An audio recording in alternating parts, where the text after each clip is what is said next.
We're back. Welcome back to episode 2 of the coping mechanism. If you haven't already watched episode 1, go and watch episode 1. Come back to episode 2 because they lead on. We're quite intentional with how we've done them. I'm Annie Cope. I am the operations director here at Cope & Co. Yeah, this is the coping mechanism, and I'm Daren Cope. 25 years in the industry. Just had to get that in there, didn't you? Yeah, well, for my sins. So in a minute, we're going to talk about another big topic of the Renters' Rights Act, which is the end of fixed-term tenancies.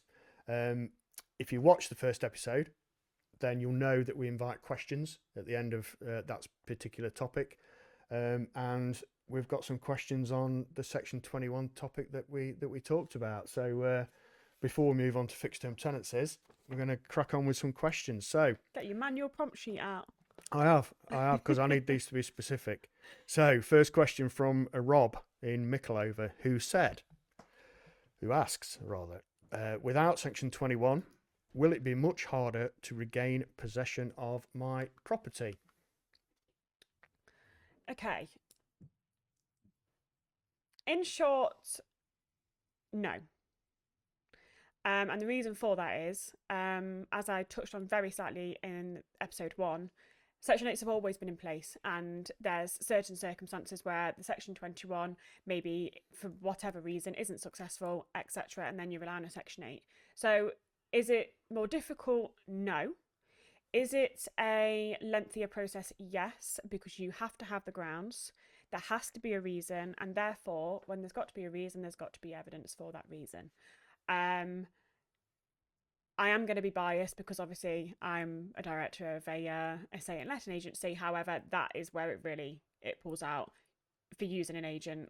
Evidence is gathered throughout the tenancy anyway. The audit's already there. So in short, no. My answer is no. The difficulty levels is very similar. The processing is longer. Yeah, it's like a focus change, isn't it? It's a change of focus from simply filling in a form with not giving particularly much evidence to actually preparing evidence and giving a proper legal reason based on the grounds. why you want that tenant out of your property. Yeah. So that's really the change. Again, Section 8 future episodes, because that's all by itself. Can't wait for that one. No, that's a good one. Yeah, that'll you'll need some coffee for that one. So next question. Do past compliance issues still matter now that Section 21 is ending? Now that's from Mr. Marshall up in South Normanton in North Derbyshire.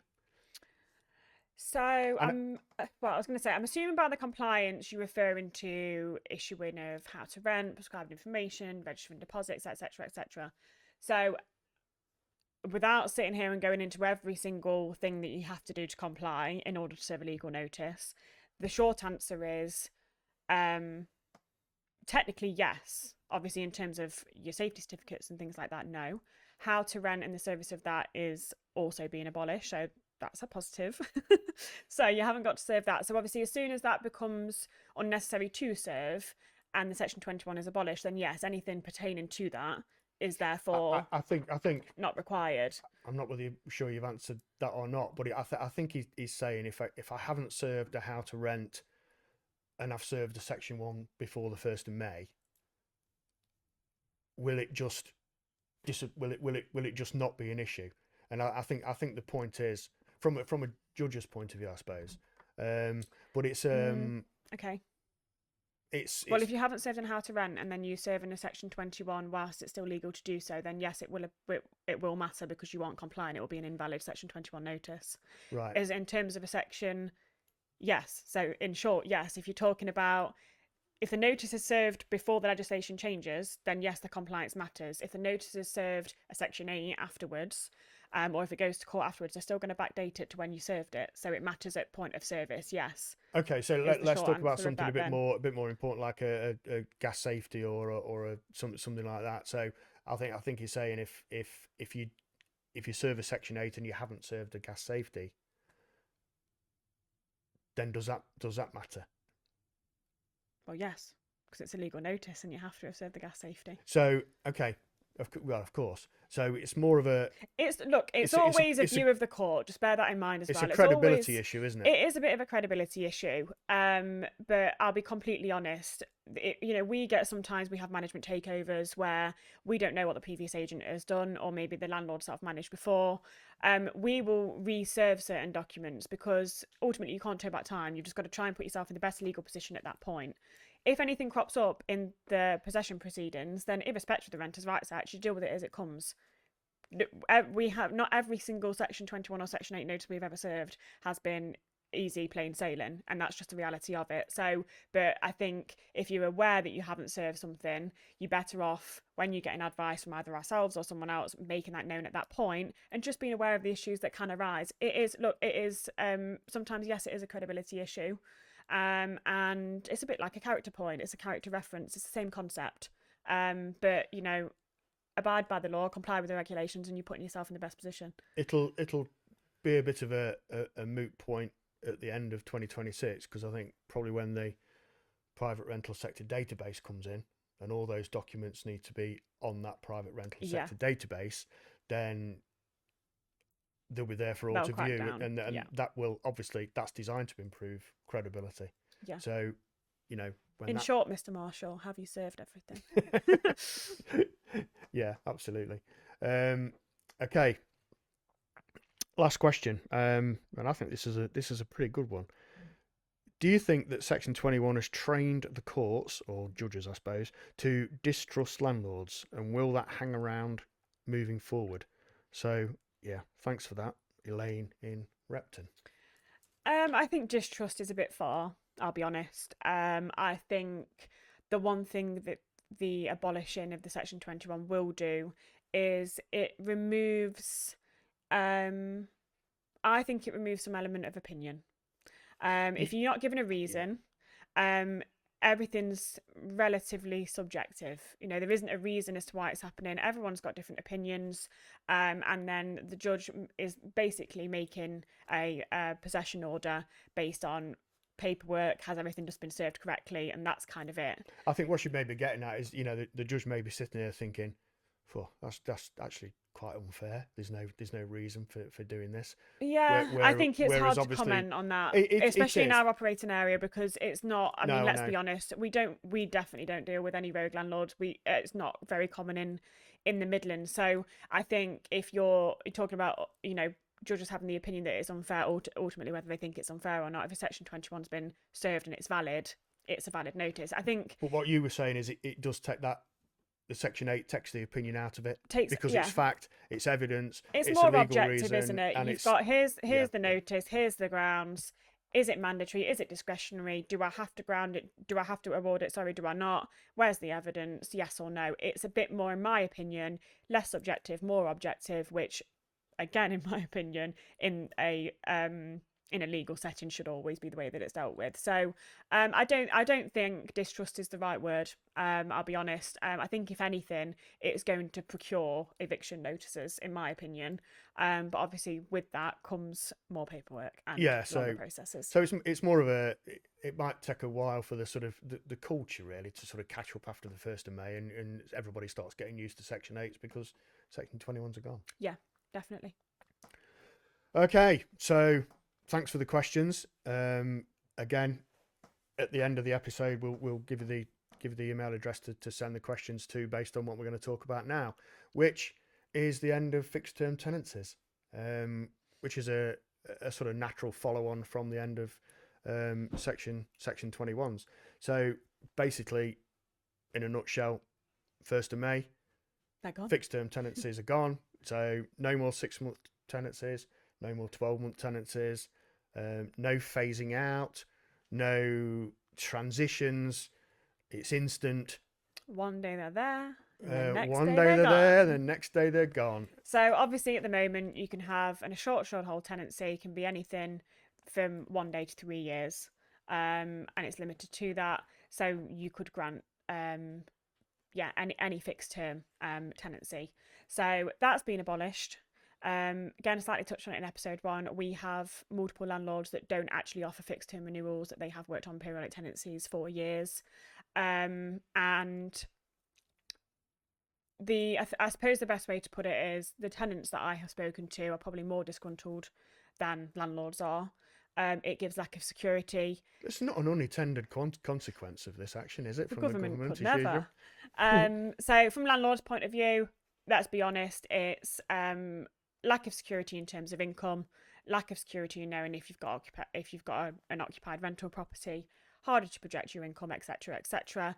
Various things. From that point of view, from tenants, you've got lack of security. Am I going to get an eviction? Because, like I said before, this is still very possible. Just because Section 21s are going doesn't mean that you can't serve an eviction notice. I've spent years trying to get my child into X school. Am I going to have to move out of the area? There's so many different concerns. So I think the initial panic of is everyone just going to start leaving? Yeah, I mean, I was just Is about to bring that up, Yeah, and I'm not sure. I'm not sure about the date, but I think it was around 2018 when the Tories were still in power. They were talking about 3 year minimum 3 year tenancies. which I think a lot of people would have So really so quite you've gone from over a course of what 8 years, 3 year tenancies, potentially 3 year tenancies, to 1 month. no fixed month tenancies. Yeah, So under the new law after the 1st of May, tenants can give 2 months notice. yeah. Assured short-hold tenancies become assured tenancies, Yeah.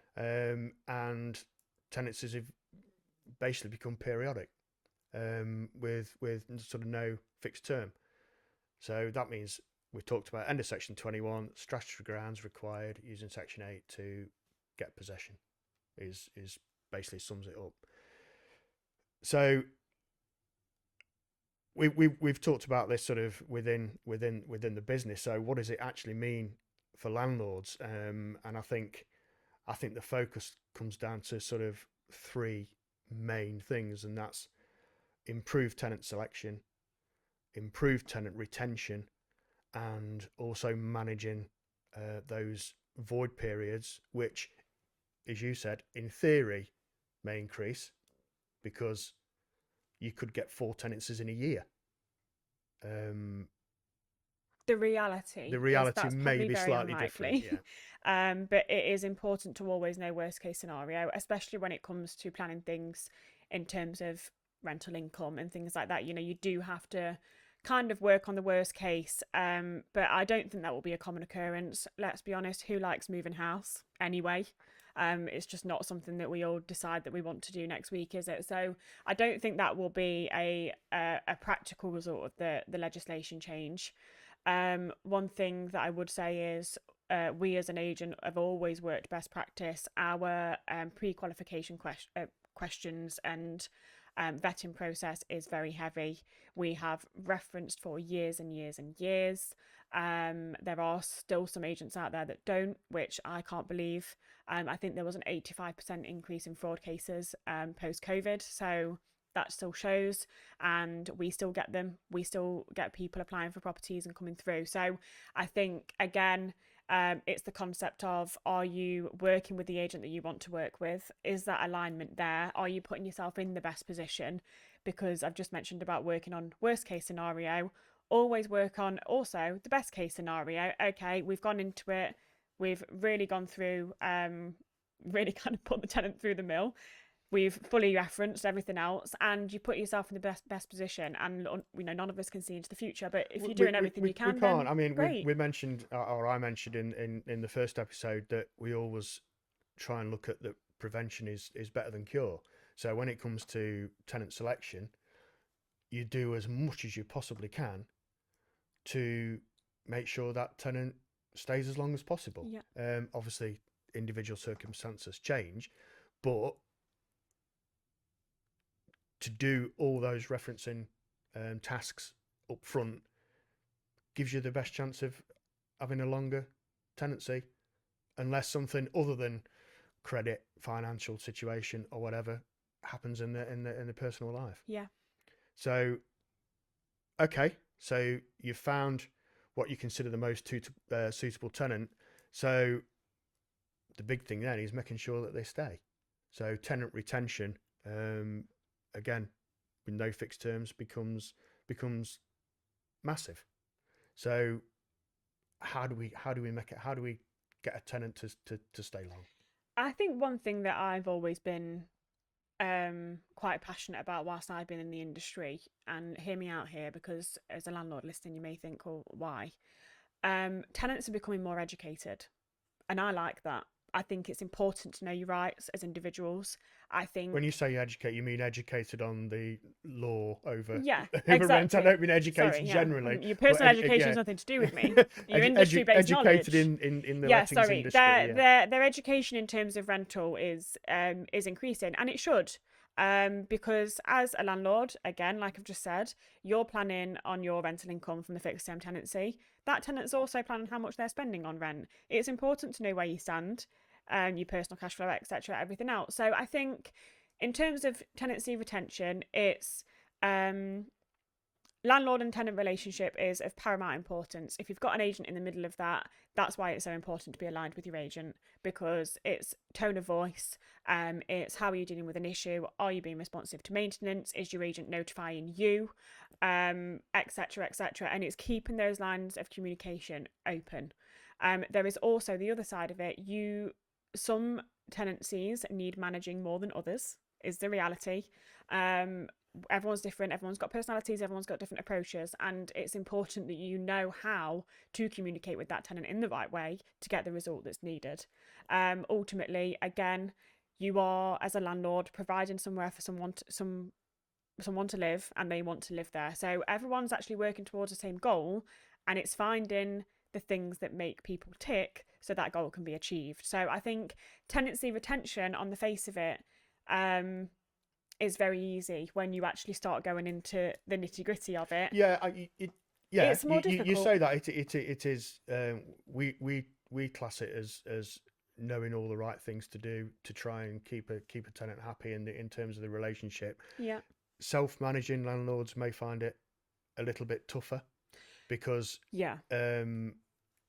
it's going to It's your require asset. time. It's going to It's not just require that. effort. It's the whether you've purchased a property just for investment, or whether you've lived in it before, or whether you've inherited it off a family member, whether there's any personal attachment there or not. Ultimately, and I say this to landlords all the time, I own my property. I have never been a landlord. If I rented my property out, I would deal with it. I would have different feelings towards it than if I just bought, Yep, yep. if I hadn't have owned it. So I think if you're self-managing, it can be difficult. There's difficult conversations that sometimes need to be had, and that sometimes is a lot easier to do when you aren't one of the parties in the transaction.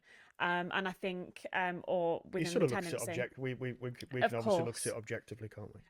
But it's important. I think, if you're, and I still do believe some agents work on this. You work on the landlords, the client, the tenancy relevant. We'll just, the tenant, but we'll just get a new tenant, etc., etc. That it's never been in a way that we've operated, and You can't operate like that in the you future. can't. It's It's mutual respect. You expect a tenant to pay the rent. They expect you to make sure the property's maintained, and it's a symbiotic relationship. And I think as long as you are maintaining that, your tenancy retention, why would they leave? And if they're going to leave, they're doing so because they want to upsize, relocate, move in with a partner, all valid reasons. So I think, yeah, it's be a good landlord, you'll get a good tenant. yeah. I think the other thing to just pop in there, even though again it'll be the subject of a future podcast, is the sort of rent reviews. You know, we've got landlords that have sort of refused to put rents up over the past 10 years because they've got a good tenant and all that. Doesn't help if you need to sell the property maybe to another landlord because the yield isn't there. But you It need isn't just you that. need to be fair with the rents. Don't try and take the mickey moving forward in rent increases that aren't comparable with the market. You'll probably end up in a first tier tribunal anyway. But it's just keeping that relationship as a fair It's relationship because also, that's what tenants respect. They respect yeah, fairness and being respected. it's also setting expectations. If you leave the rent where it, again, we'll go into this further, you leave the rent the same for 5 years, that tenant becomes comfortable, and they are going to sit there and think this rent's never going to go up. trust me, when you then will need to put that rent up because your mortgage has gone up or your personal finances have changed or you want to put yourself in a position for sale, Massive kickback. major issue. And ultimately, no matter how good your agent is, it's not as easy to manage. You do smaller increases, it's easier for them to manage their cash flow. Your expectations have been set from the outset. And I had a landlord said to me last week about a property that we actually didn't manage because it's not in our operating area. We manage a couple of others for him within the local area. And he said to me he had to spend an inordinate amount of money to evict a tenant on a Section 21, so they're not always as easy as they seem. And he said the thing that I didn't understand is I was always very fair and I kept the rent very low. And I said to him that's not always the best way, because then he tried to put the rent up and there's the kickback because there's no expectations that were set. And then, yeah, your landlord tenant relationship then just goes down the pan. And as soon as that's gone, it's really, really hard to bring back. Yeah, absolutely. You try and be a good person. Well, you know, it's the short memory thing, isn't it? Yeah. But you know, everybody's got their own things going on, and things have to change. So, talking of which, obviously, even the best tenants will leave at some point. So, obviously, you've then got a period of time where you need to get another tenant in there. So, void periods, commonly known as, you know, landlord profit killers, have a massive effect on the return on your investment if that void period goes on longer than it needs to. So it's essential to keep that cash flow ticking over. So void management, how can we keep those void periods down to an absolute minimum? Okay, so how we generally work is we look for between 7 to 10 working days between tenancies, depending on tenancy length, for example. The head of property management hates me when I say this, but I would really like that to be shorter for the benefit of everyone for obvious reasons. However, it isn't always achievable. One thing that we have introduced since the Renters' Rights Bill started being discussed is a pre-final inspection. Now, yes, it's a small additional cost. You'd be surprised the results of that. So actually going over there before, when the notice comes in, but before the final inspection, to have discussions with tenants, again, keeping those lines of communication open, whether they've been there 10 years, 5 years, 2 years. These are the things that we would encourage you to do before you move out to increase the likelihood of your deposit being returned, puts you as a landlord in a better position, hopefully, and also is fair to the tenant. You know, you're getting direct advice from the agent. If they do all of those things, then the deposit claim doesn't take an inordinate amount of time. You haven't got to go through ADR. You haven't got to go through statutory declaration, all of that whole process. And hopefully your property is left in a better condition. So it all comes back to this relationship thing, because obviously what we do is as soon as that tenant gives notice, we remarket. Yes. Because if you don't remarket straight away, you're never going to stick to that 7 to Well, 10 you'll have day, it. Yeah, you'll have an increased void period. Yeah. What that means is, if you want to remarket that property while the existing tenant's still there, you need a good relationship, because the last thing you want is, you know, your existing tenant being rude to viewers or leaving the place in a mess deliberately because you've not, you know, fixed a dripping tap or whatever. You know what I'm saying? You know, you need that tenant to be on board when that month is happening. I think it's the preemption of works for landlords. So tenant's been in there 8 years, for example. Look, it's going to need new carpets.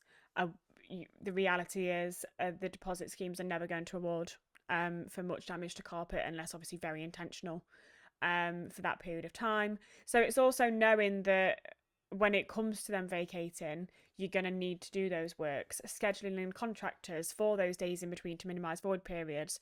What you're not then doing is getting to the end of the tenancy, doing the final inspection, panicking about not being able to get a decorator in, not being able to get carpets in, etc., and therefore lengthening your void period. So it's all just about planning and preparation. I think it works on both sides of the coin. The landlord knows what they need to do to the property within the void period. The tenant knows what they need to do to maximise the deposit. And if everyone holds their side of the bargain in theory, it all goes very well. In reality, sometimes it doesn't, but at least you're increasing those chances, and that is really the only way to bring that void period any lower than the 7 days. It is, but you've got one important consideration now. From the 1st of May, obviously under a fixed term agreement.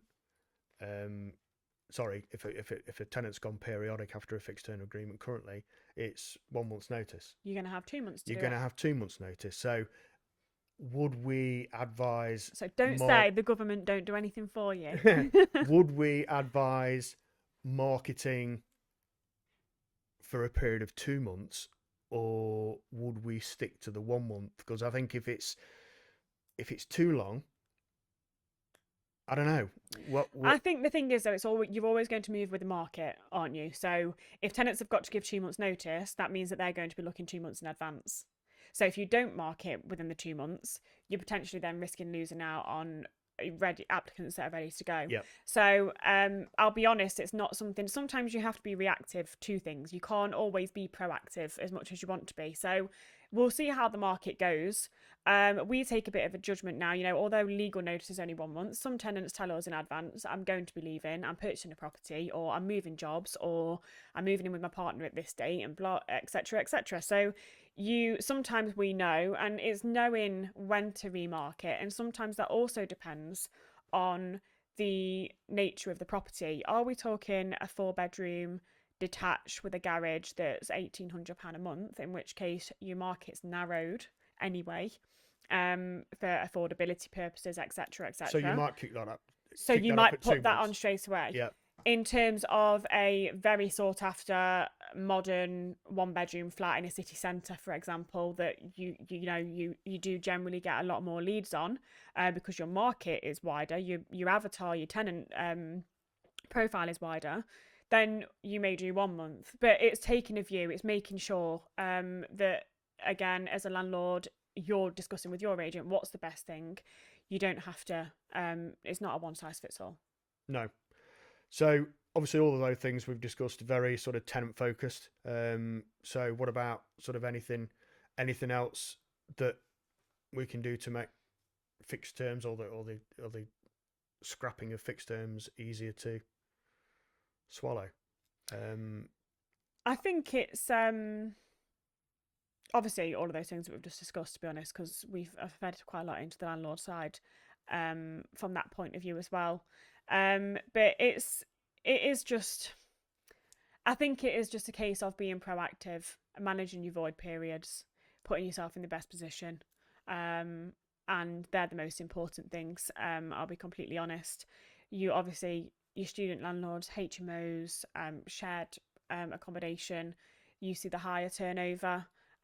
So it's reviewing your portfolio in that way, making sure you've got it set up. I was going to pick that up. Obviously, if you're a portfolio landlord, you've got other things to sort of bear in mind, which are your types of property, the demand for the properties that you've got, whether it's time to refresh that portfolio, maybe sell one or two and replace it with something different because times have changed. That may be a discussion we can help with as well. I think it's just something to get used to. Like I said, some landlords actually prefer doing periodics rather than fixed terms. If you want someone that has done that previously, it seems like a big change. It really is personal preference. But I don't think there needs to be a major panic. You may see an influx of turnover in tenancies, just like we've seen an influx in service section 21s. Soon as people know something's going, or coming in, they make the use of it, and then it will all calm down again. So I suppose the only other thing that I would say is your insurance, your rent guarantee insurance, giving yourself as much security as you can. Obviously that will also help if you are going through the possession side of things and you're having to fork out for accelerated repossession and things like that, then your rent guarantee covering your legal costs, etc., that all goes in your favour. Yeah, absolutely. And seriously, you'll get sick of us saying this over the next few episodes. Evidence, record keeping, audit trails, it's going to be massive. It affects every single aspect of the Renters' Right Act moving forward. So keeping those record emails, invoices, issues being resolved, all that, it's going to be massive. So that will help as well. Yeah. I also, yeah, definitely.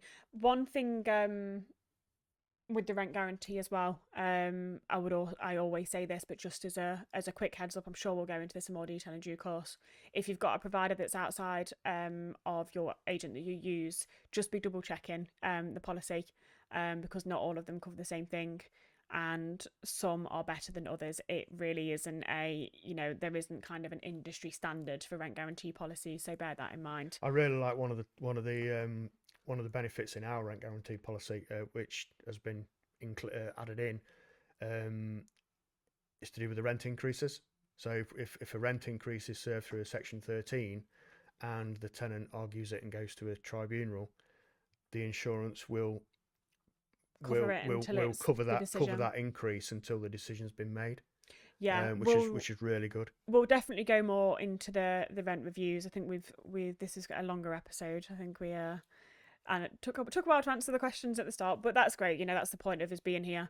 So we'll go into the rent reviews in a bit more detail in due course. It's probably the most minor change in my opinion, to the with the Renters' Rights Act. But as usual, questions at copeandco.co.uk. Any questions on anything we've discussed today? And then, do you know what's in store for the next episode? I do. Enlighten us. I do know what's in store for the next episode. It's probably time to get a cup of cocoa or a bottle of wine or something. A cup of cocoa. But it's Section 8. Bottle of wine then. It's Section 8.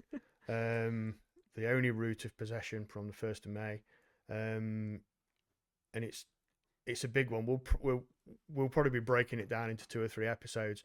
For example, some of the most popular grounds, which are arrears, selling your property, and all that, probably need discussions on their own. But then there's another 35 grounds to consider as well. Well, brace yourself, guys. We won't be doing 35 episodes on all the different. Let me know grounds. when we're filming that, and I will make sure I have annual leave the day before. No, absolutely. But yes, any questions on end of fixed term tenancies? If you've got any questions on the rent guarantee, pop them over. Obviously, we'll answer them at the start of the next episode. And yeah, hopefully we will see you next time. Absolutely. Our episodes are there to watch. They're on the YouTube channel. They're on our website. They're also there to listen to if you really can't be bothered to sit and watch us for, what is it, about 35 minutes now for this one. They're on all the, obviously all the normal... any of your preferred providers. Yeah, that's it. That's what they say, isn't it? Yeah. Wherever you choose to listen to your podcasts. Perfect. Well, we'll see you next time, guys. And yeah, any questions, please let us know. Thank you for watching. Thanks so much.